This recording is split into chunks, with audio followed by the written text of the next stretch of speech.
Hi, Adrienne. How are you? I am amazing. What about you? I'm doing great. Adrienne and I are meeting each other for the first time. She's in Texas. I'm in Los Angeles. I'm talking about how I miss Texas. She's talking about how she misses Los Angeles, and it's been fun talking so far. But for the listeners' sake, I'm going to introduce you right now. You're a speaker, business coach, podcaster, author, and founder of the Seven Figure Boss, which is a brand that essentially teaches people how to be a seven figure boss. Did I run that down accurately?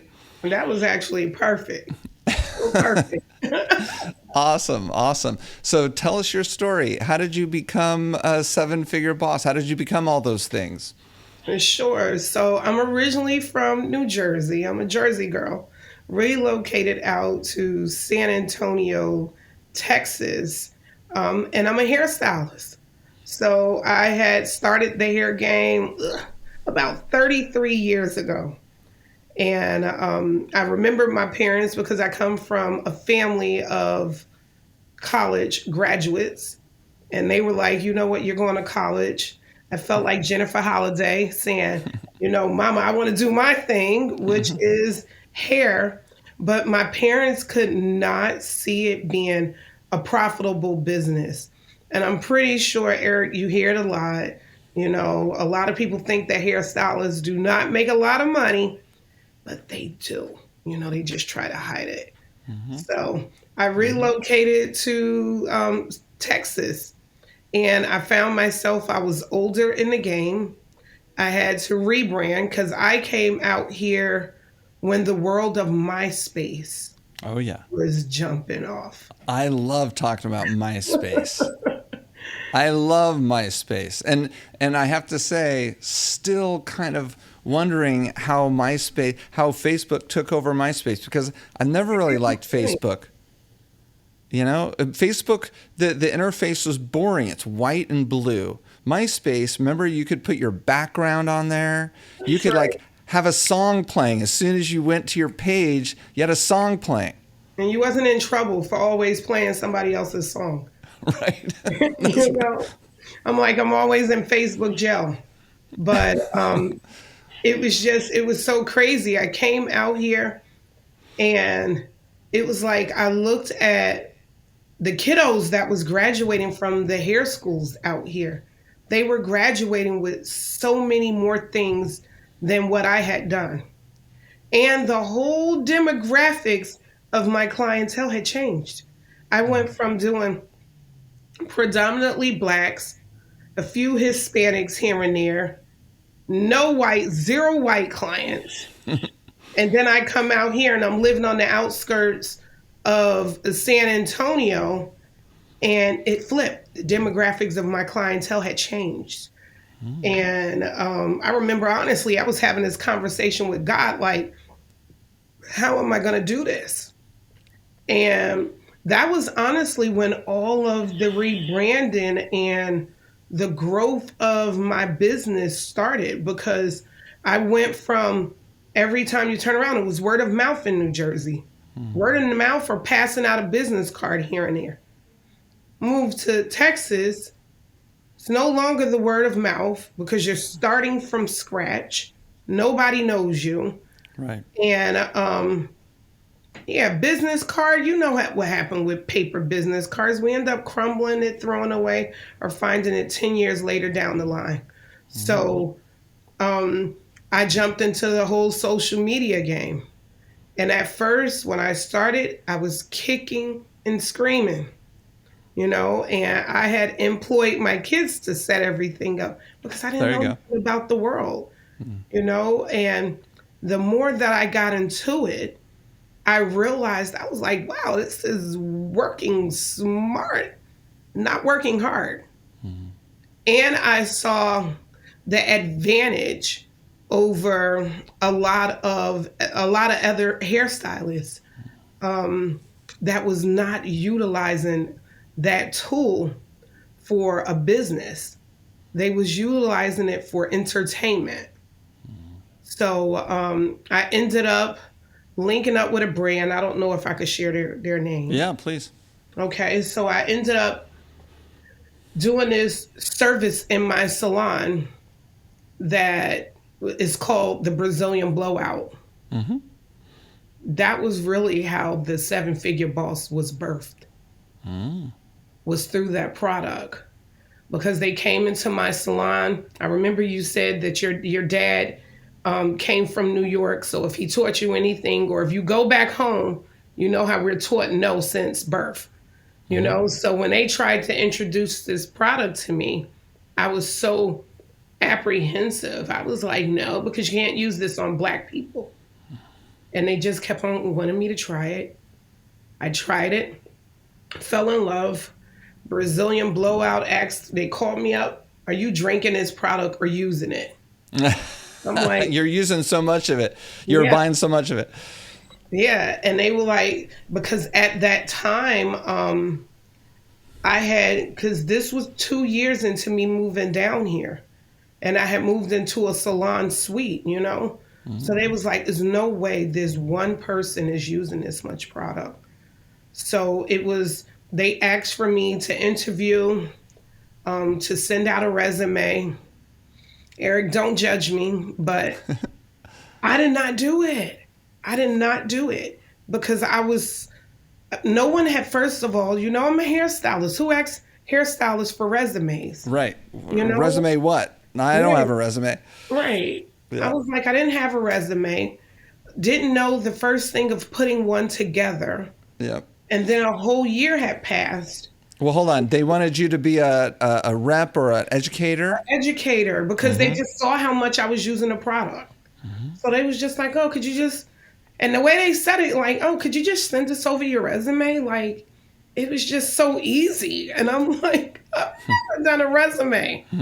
So a whole year went by and they invited me out to this collective where they wanted me to meet the COO and other people. And actually, it was in Dallas. I Okay. go down to Dallas and I go do this thing and not thinking about it. And they ask for the resume again. They're like, when are you going? We need that resume by tonight. And I get back home, I drive back home, and I remember I was in there like, I don't know the first thing about a resume. During that time, I was too embarrassed to ask others of how to do a resume. Mm-hmm. Me and my husband, because he's a plumber. Mm-hmm. Okay, so come on now, you He know. doesn't have a resume. Right, he doesn't have a resume. So both of us are sitting in there researching this. And I'm looking at it like it's like at 11 o'clock, you know. So, and I'm like, I gotta send this thing over before 12. So I went in there, put my name, put the salon I worked at, the other salon I worked at, and I sent them a crap load of before and afters. Mm-hmm. And they called me the next day and was just like, hey, Friday, can we set up you doing a demo? Sure. Did that demo where it was taking most hairstylists to get these treatments done in 3 hours. They saw me get it done in about 55 minutes to 60 minutes. And they said, we have an emergency class tomorrow. Can you go teach it? I'm like, go Whoa. teach what? And they're like, we're going to overnight your kit. What? Right. And they overnighted my kit. And I want to say by the end of the month, they had me go and do a show in New York. It was Oh my God. it was at IBS. That Oh, was my very whoa. first show. Just And like that. it was just like that. And that's the reason why I said I owe so much to Brazilian Blowout because the COO, he saw everything. Scott Freeman, amazing. Yeah. He I know saw Scott. everything. I know Mike. I know everybody over there. You know who I'm Great, talking great about. company. Yeah. Oh my God. So Scott saw something in me at that time where I didn't see it in myself. And, you know, it was so funny because they were prepping me. They were like, New York is hard.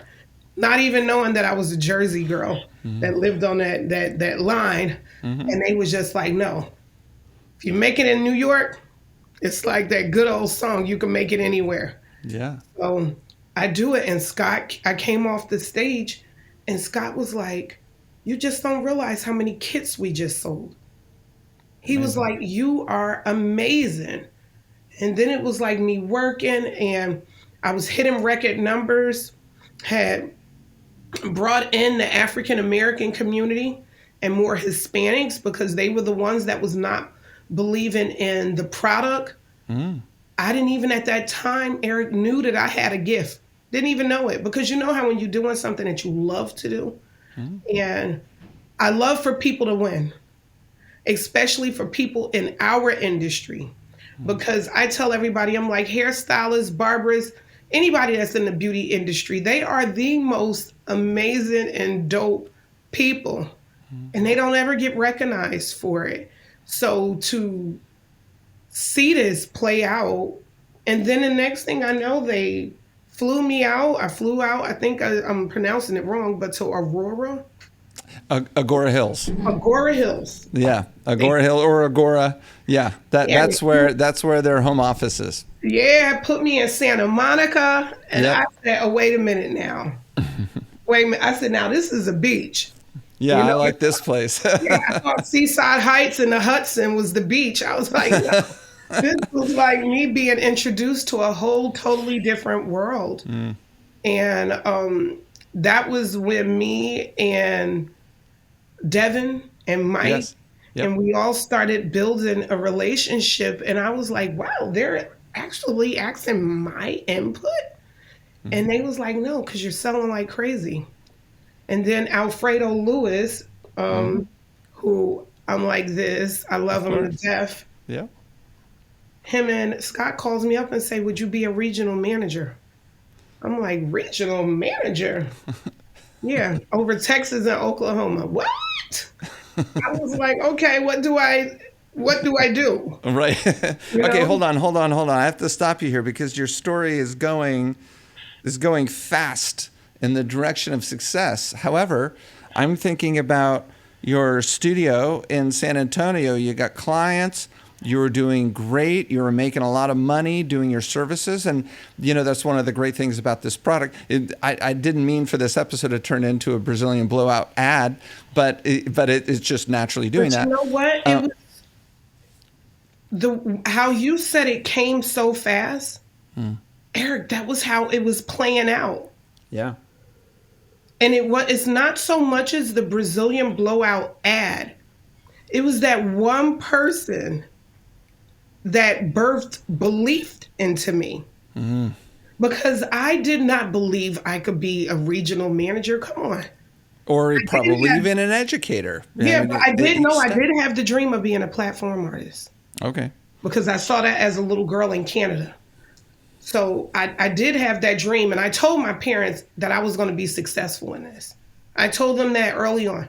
I said, yeah, especially since they didn't believe in it. You probably had that drive, maybe a little chip on your shoulder to prove to your parents that this was a good path. A big chip on your shoulder. Yeah. and because they did not see the money. Right. And that's why I said that time frame when that whole Brazilian Blowout world, my father was able to witness and seeing me on stage, and I get off stage and he's crying. I'm like, dude, why are you crying? Oh, that's awesome. And he had to apologize because he said that he never saw me making the most money in my family. He never saw hair taking me off into a different direction. And hair has opened up so many doors. But I find, and I see that it's with a lot of people, but out of the people that I work with the most on the branding side and the business coaching side, the ones to me that are the most fearful are hairstylists. And I feel like a lot of times, even like, and I shouldn't even say hairstylists, I should say barbers and hairstylists, because I don't even see it as much as in the SD world as much as I see it with barbers and hairstylists, that we are so afraid of the opinions of others. And we get so crippled by expanding and doing other things. I am about I'm in the process. I can't really share because I'm in the process of doing it, but I'm completing something that is like the biggest thing of my whole entire life.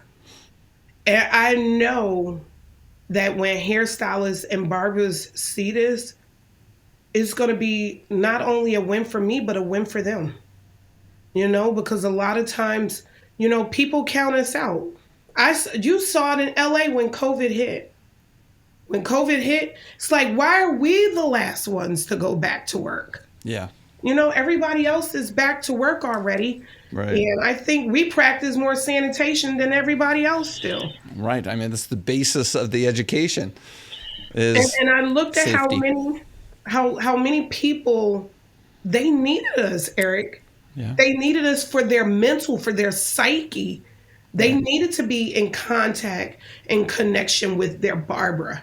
They needed to be in connection with their hairstylist, because it wasn't the part about the grooming as much as the relationships, and how we play like a pastor. Hairstylists and barbers, we are by far the best pastors and psychologists. We listen to anything. Therapists. Just amazing. Mm-hmm. So it was like being a hairstylist I did not realize that wasn't my ending. I didn't realize it was going to take me to a whole different beginning. Yeah. And that was with me, now I'm coaching. Who would ever think that I would be coaching doctors? No, it's amazing. But before we keep going, I want to go back because that transition, I mean, you sound very excited at the transition now. However, go back into your mindset. You're doing well in your studio. You're doing the Brazilian Blowout services, which are expensive. You can make a lot of money doing those, right? And so you're doing really well in your studio on your own. You're probably putting money in the bank, real money in the bank for the first time. You're feeling all of the things that come along with that.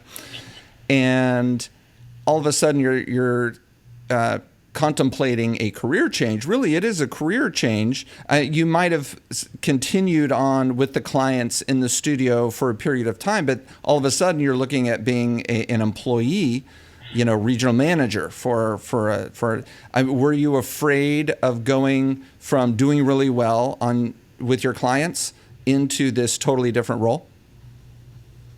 No, it was so funny. Like we both shared, everything for me was moving so fast during that period.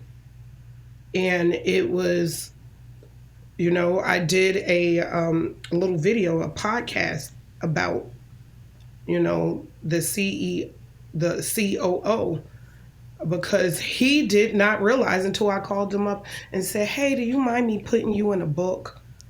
Do you mind me making a little? He was like, what? Because he did not realize, how he played such a huge role in my career. I'm like, dude, just that belief in me. I didn't have a cape, but I felt like Superwoman. I felt like I was able to accomplish anything. And me traveling all over the world, it was like the belief that was being poured into me, I was pouring it into other stylists. And I was able to see, I would get messages how their income quadrupled and how, they were making insane money. I was in a little tiny room, $350,000 a year in a little Amazing. tiny room, Amazing. And I was like, I looked at how I went from making 19,000, because I think that's poverty, right? Poverty level. I think it's Probably. I don't know where. I don't know. Well, we both know Probably. in New York and in LA, you ain't getting nothing with no 19,000. No. So, to go from that and driving a Plymouth Neon to then me purchasing my very first Jag, and to go from, I tell everybody, from I'm not ashamed, rats, roaches to a 4,000 square foot home. It was like night and day. And it wasn't so much as the money for me, but it was the money. But my drive was how I was impacting and changing the lives around so many other people. And I was like, if you don't go out there and make that money, because everybody say it's not the money, but I'm like, they're lying. It's the money. Because if we had the money, we're able to do so many other things with it. Sure.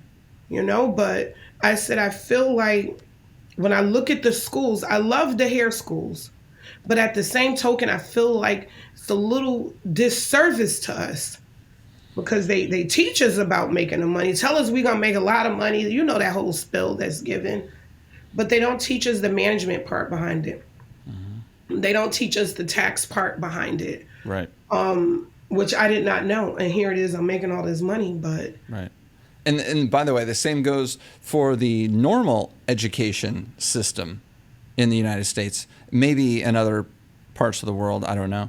But you go to high school or college, even college, and you don't learn how to manage your own money. You don't learn how to pay taxes. You don't learn how to manage a credit card. They don't teach you anything. And this has been a rant of mine for a while, so I apologize to the listeners if this is repetitive, but I just think it's so stupid. But yeah, in hair school, it's no different. Yeah, it is so true. And I'm like, could you imagine if we all had that foundation? What that foundation would do for the future? It's like with my 14-year-old right now. He has his own card. He has his own account. He gets money sent in there. And it's up to him. I'm like, I want to see where you've placed all that money. And in the beginning, he thought it was fun because it was like swipe, swipe, swipe. And I'm like, dude, that's not how this works. I want to see some money that went over into your savings. When you're going off and you're doing, you're going to church, I want to see what you put into that. I want to see what you're giving to other people. I don't want to see you just buying Takis all day long. And, the Arizona iced teas. I'm about to give him a Long Island. But he's just spending all his money on Long Island iced teas. And only 14. That's a different problem. Yes. But yeah, it was like, I say, like, this industry, is so rewarding if you learn how to work smart, not work hard. Mm-hmm. And I was working hard. I was like literally working myself into the ground, working God knows how many clients a day. And I was like, you cannot continue on this. Because one, I was missing out on everything. I said, I don't know, for some odd reason, everybody want to put birthday parties for their kiddos on a Saturday. Yeah. I'm in the salon. Yeah. That party on a Sunday. But my oldest son that's now 28, he asked me, he said, Mom, this is my senior year. Could you be at all my games? And I was just like, yeah, I will not miss one game. And he ended up getting a full ride. But it was like a huge aha for me for now my 14-year-old. Because my 14-year-old, I says, no, I will not do that. But I did have to teach him, Jaden, you gotta put that upfront work. And it's the same thing in the hair game. You gotta put that upfront work so then you're coasting and chilling towards the end. So you can earn that flexibility and that quality of life. You want it. I said, I watched how that first part of my life, it helped shape to where I'm at now. It was like, Adrienne, this is okay for you to move forward. Adrienne, it's okay for you to continue to grow, And I remember when Scott said to me, he was like, Adrienne, we got an amazing product. He said, but they're buying into the belief what you are telling them, what they can do with it. And I said, yeah, my goal was always, I didn't want nobody to purchase a product and have it sitting on the shelf, dusting it off. No, my goal was for you to purchase, use, continue to use, grow, Make money. do things that you've dreamed of. Like even in my salon, when I first hire a hairstylist, they have to fill out a questionnaire. And the ones that just don't want to fill out the questionnaire, I know that they're not the ones to work in my salon company, Sure. you know. But the questionnaire, I want to know, you know, what is your goals? You know, what are your monthly goals? What are your 5-year goals? What are your 10-year goals? Because if I don't know your goals and you're telling me you got X amount of bills, what drive do you have to get to the next level? You know, and a lot Yeah. of times when we don't want to look at the goals, we don't want to write them down, is because we don't want that accountability to ourselves. And we darn sure enough don't want nobody else holding us accountable for what we haven't gotten done. Right. That's even worse. Yeah.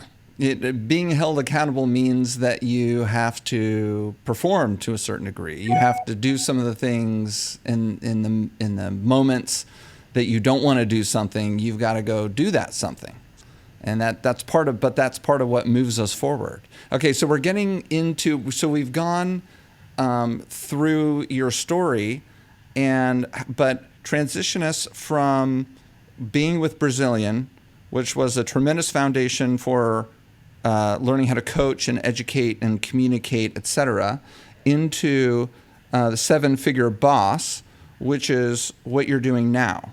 How did that Right. happen?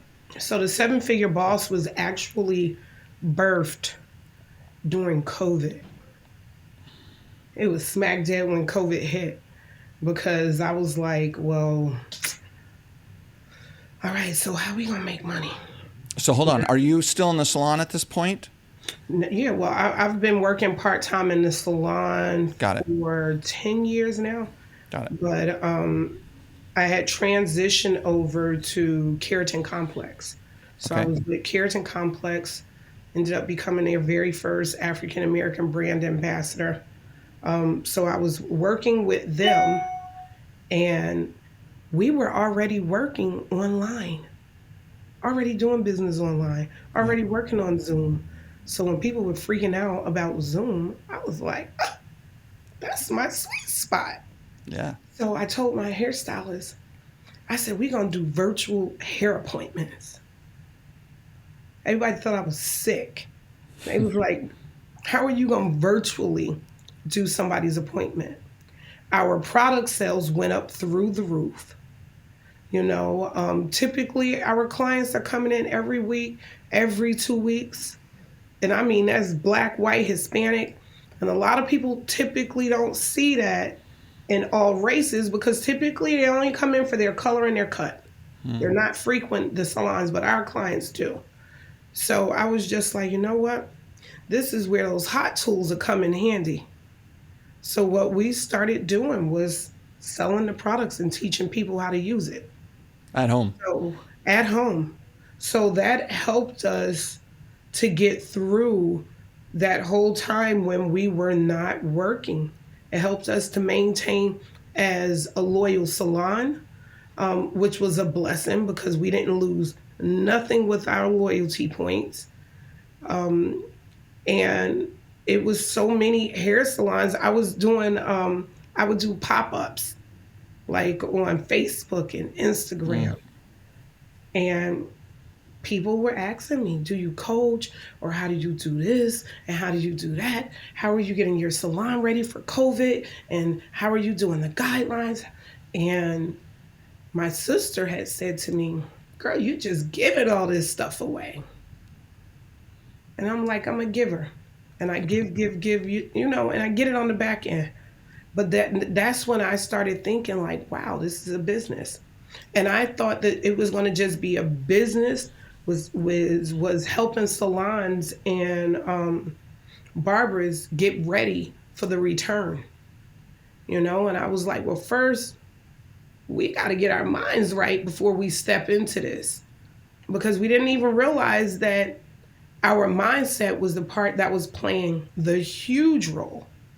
And then I was just like, okay, now we need to know the cost per minute. And they're like, the cost per minute? What the heck is this lady talking about? I said, no, because you got to know how much money you're making off of each client with that product in that time. So we were diving into that because a lot of the stylists was like, because I can't double book or triple book, they were thinking that this is the end for me. I'm not going to be able to make the same amount of money. And I said, no, you will. Just when you return back, your prices got to go up. Yeah. So it was facing the whole fear of the prices going up and all of that, setting it up. And then I ended up with, I was in a program, a coaching program, and I spoke on her stage, and it was about 220 women in the audience. But every single woman that had come across that was saying, you know what, Adrienne helped me so much. It was a doctor. And I was like, interesting. It was very interesting. And then I ended up with my first doctor asking for me to coach her. And I was a little scared and I was apprehensive, like, how am I going to coach a doctor? And I talked to my coach about it.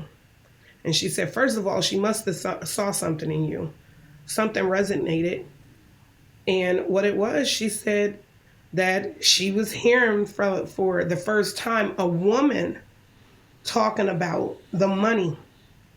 She said, because most women, typically, we don't talk about the money. We talk about a lot of other fluffy stuff. And we try to skip over it, go around it.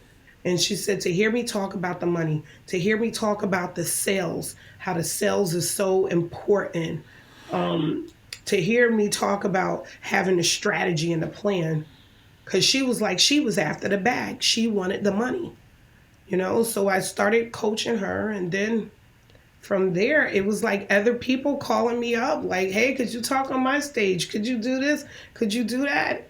And I ended up doing it. So...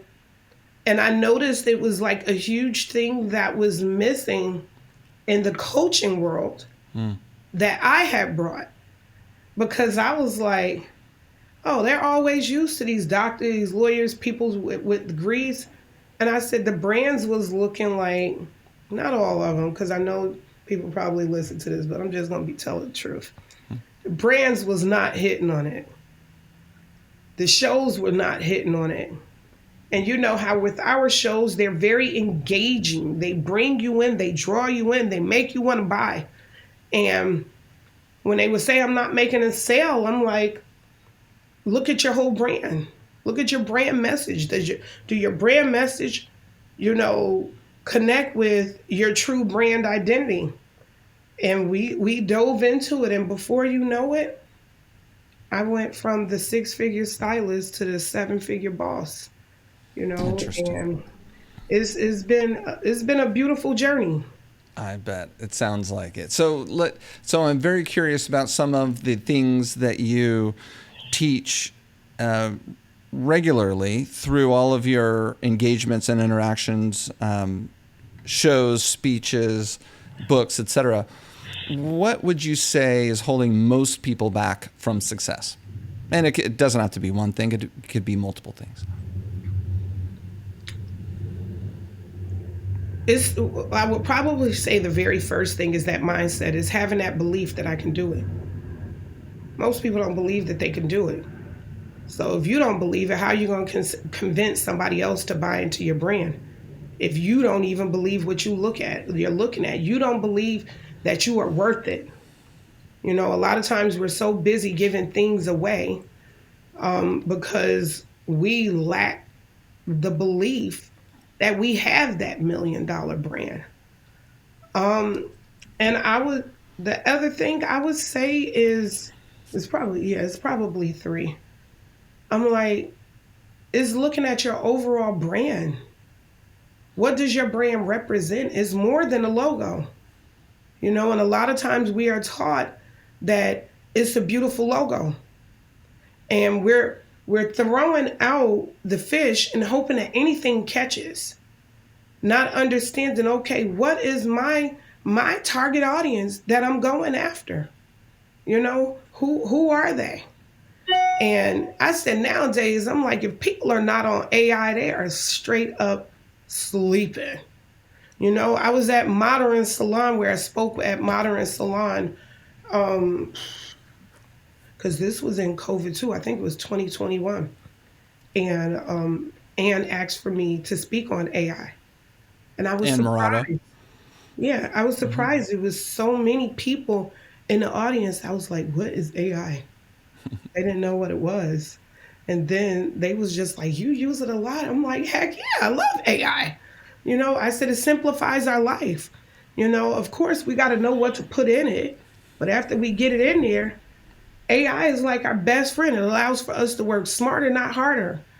Okay, so give the listeners an idea, hairdresser listeners an idea, who are driving down the street on the way to the salon thinking, I know what AI is, but what good is it to me?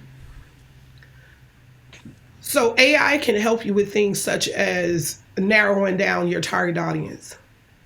So I tell everybody, I said, you always think about your favorite client. And I'm not talking about the one that brings you in that caramel macchiato. I'm talking about the one that spends the most money with you, the one that values your time. Or if you don't have one yet, you think about how that person would look to you. You then going to go in there and you plug all of that stuff into AI, and AI will shoot back to you what they feel like your target audience is. So the benefits of having that, so when you are running ads and things, you're not just throwing it out, hoping that, throwing it out to the masses and not getting anything in return. This way, everything is not so broad, is being narrowed down to a specific audience, will allow for you to have that walkthrough through your business. But a lot of times we don't do that. We do the pretty part. We set up a beautiful web page, and the web page is not the thing anymore. It's like, get you a landing page and be done with it. But we throw up this beautiful web page. We have all these beautiful colors and all of this stuff, but we don't know the audience that we're going after. And a lot of times we're not even speaking their language. I know with the colors and the look of my salon spa, you can tell. That was the reason why the demographics of the clients that come in there, they make a certain amount of money. So then this way we're not trying to fish and get everybody. Mm-hmm. Okay, so when we're talking about AI, I assume you're talking about using ChatGPT. Yeah, I didn't know if I could mention that, but yeah. Of course, you can mention anything you want. We have no sponsors, no conflicts. Chat anything you is want. the way to go.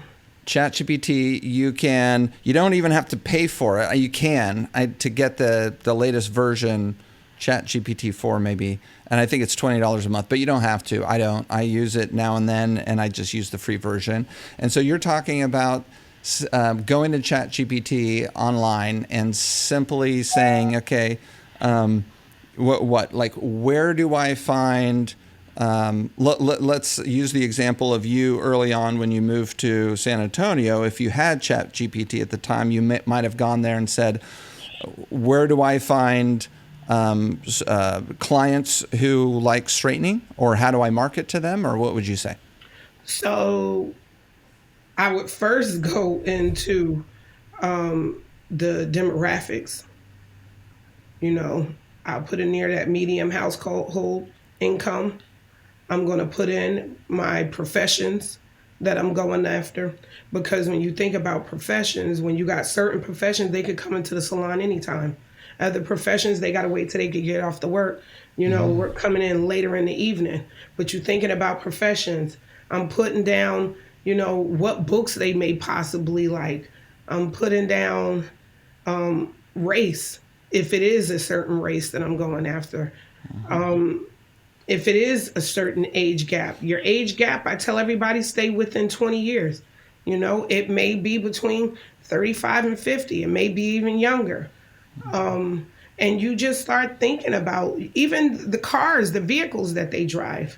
And you put all of that into AI, and AI is going to kick back that, okay, you should be targeting Hispanic and Black women between the ages of 30 and 50, or making $165,000 a year, living in Helotes. It'll give me, because you're plugging in your areas. And AI will give you all of that information back. And you can even narrow it down even more to ask AI to help you set this up so you could plug it into an ad for Facebook or Instagram. So AI give you all the information that you need to plug in. You go into your insight, all of the information that AI has shared with you. In return, you put it in and you go and run your ad. And you get people looking and commenting off your ad, because a lot of times too, we put out ads and we're like, why is the only person that says something, they live, off in India somewhere? We want people locally, but it is a tool that we can use like all the time. Or you could put in a description about yourself. Like if you're looking for people that's going to be like you or be like your client, you could put in a description like that, and AI will send you back a whole target audience of who you should be going after. I tell everybody, do not jump off the first one that is given, because a lot of times AI have to learn you and learn your personality. That's the key to having AI work the best for you. But like off your first time, yeah, AI gonna come back with something crazy. Yeah, But you got to practice with it. You have to, the queries, which is what it's called when you type into the thing, you have to experiment, iterate, try different things, and you'll see what you're getting back, huh? yeah, most definitely. And I would say invest in yourself. If I feel like everybody needs a coach and a mentor. I've had a coach now for I would probably say about 17 years. Who's your coach? I first started off as a Summit Salon. Right now, I am an affiliate with Grant Cardone. So I don't know if you're familiar with him. A little bit. I know he's not beauty industry specific. Like you mentioned, Summit Salon. Grant Cardone, he's like a real estate guy. Am I correct? Yeah. And it's like, money is money, sales is sales. So like this is the book that I've done read for, like, you see how it's battered a little bit. She's holding up. I'm sorry I said he, because it says Brian Brian Tracy is the author of this book, The Psychology of Selling. Yes, an amazing book. And I also have this one on audio. Power. The 48 Laws of Power by Robert Greene. And when I'm trying to tell you, they are amazing. Power allows for you to be able to get into the head of other people and see how they think. And the power that we are thinking a lot of times, I know when people hear that I'm reading this book, it sounds like I'm trying to have power. In a way I am, but it's not like that dominant, cocky power. No, right. It's the power of me executing that sale. Right. How do I get you to buy from me? And not just for your benefit, but in most cases, the benefit of the client, or the customer, of course. It is always in the benefit of the customer. That's the reason why I tell my hairstylists, a lot of them are thinking that I got to go out and I got to research and I got to know every single product, every single thing that, this whole industry, what it's all about. And yeah, that's true to a certain point, but it's not all about that. You got to master and study your client. And when you master and study your client, I could care if it's hair, if it's sales, real estate. You think about it. If you know what your client wants, You know what gets them excited. You know how you can service them till you can't service them no more. 9 times out of 10, you'll get a yes. That's You right. know, my team laughs at me, and now because they're with me on everything that I do, they look at how they're like, but I don't ever hear anybody telling you no. They said somebody will start off with a no, and you'll turn them into a yes. I said because a lot of times it's because they don't know the answer.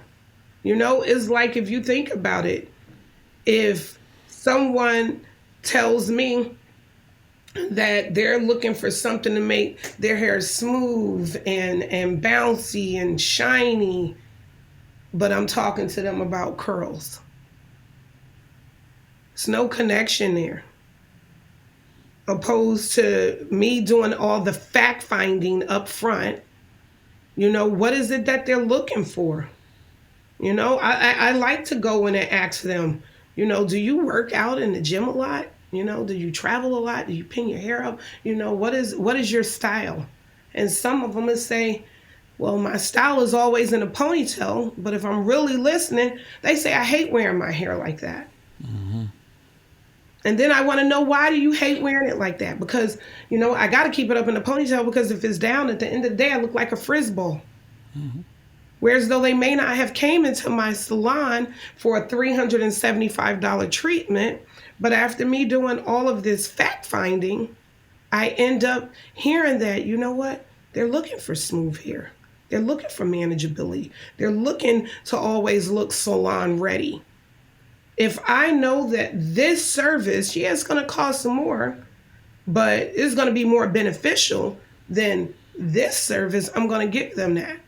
I had a client that I had to fly back in town for her while I was with Grant and them in Miami, and I had to get on a 3 o'clock flight so I could get her ready for her wedding. And when my stylist saw the ticket, they were like, oh my God, an $1,800 ticket off of one person. And they remember how when she first came to me, she was a Caucasian woman where somebody had fried her hair. She was new from Chicago. She didn't believe in extensions. I got the woman into extensions. I recolored her hair. We grew it out. She comes in where she would only come into the salon every 5 to 6 weeks. Now she comes every week.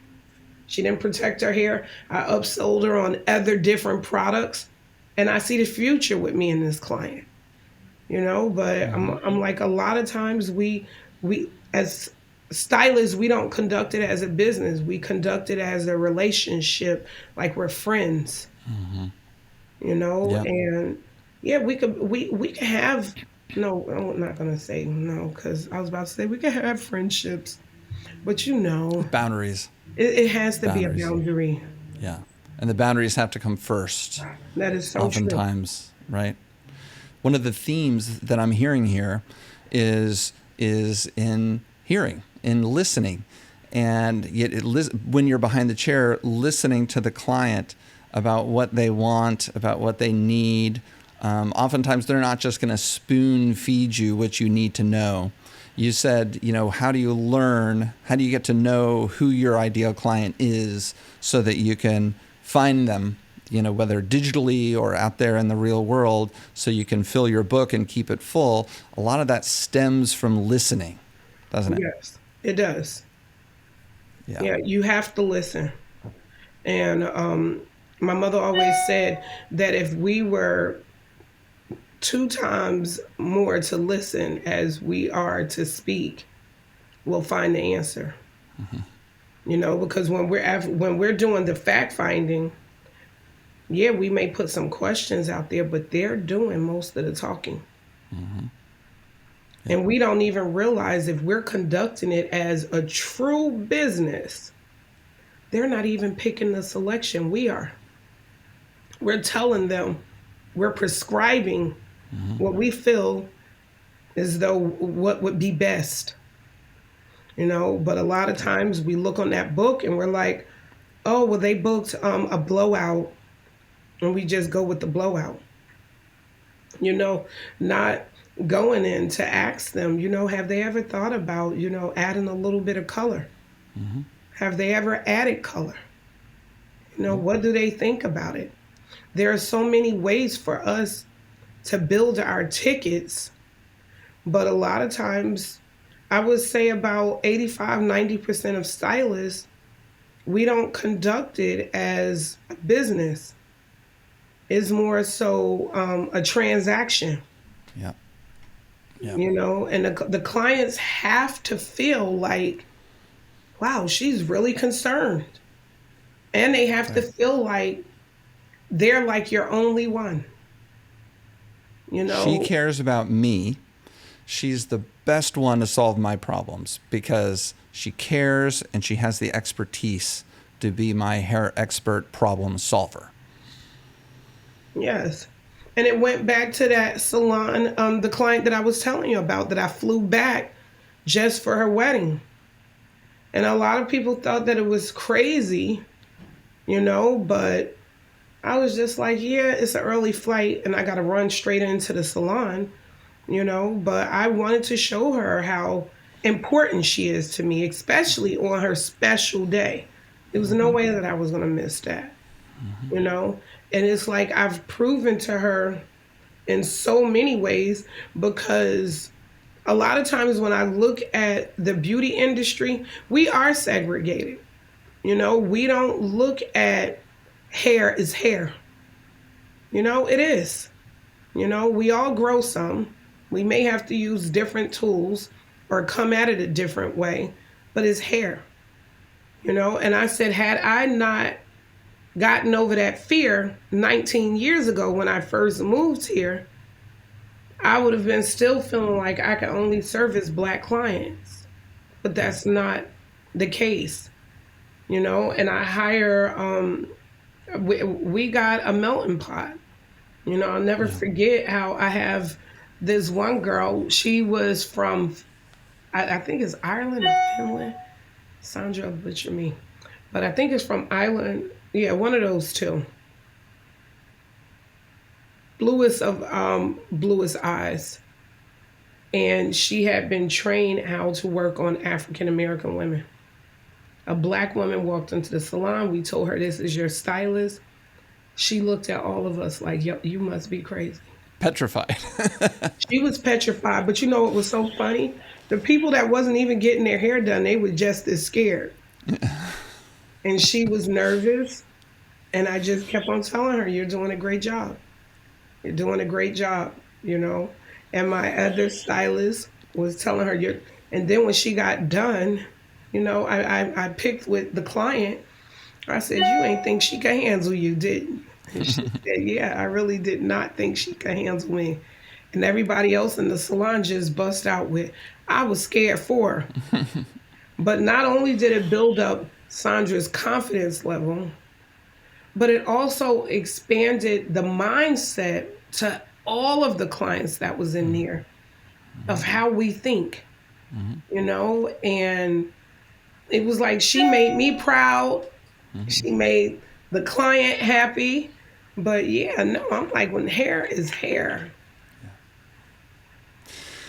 So one of my favorite questions that I tend to ask at the end of every interview is my wave the wand question. So if I could hand you a wand and you can wave it and change anything about the industry at all, what would it be? Whew.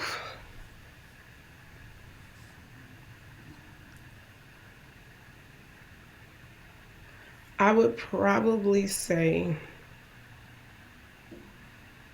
if we all had more business knowledge. I think if we had more business knowledge, it would change not only our lives, but our children's lives, our grandchildren's lives. A lot of times we come into this industry and it's all about the skill set. And we think that the skill set is what's going to keep us. And it didn't keep some of us, but it should be flipped the other way around. I feel like it should be 80% of us at the top of our game, not at the bottom. You know, and the reason why you got that 80% that's at the bottom is because they are lacking the business mindset around this.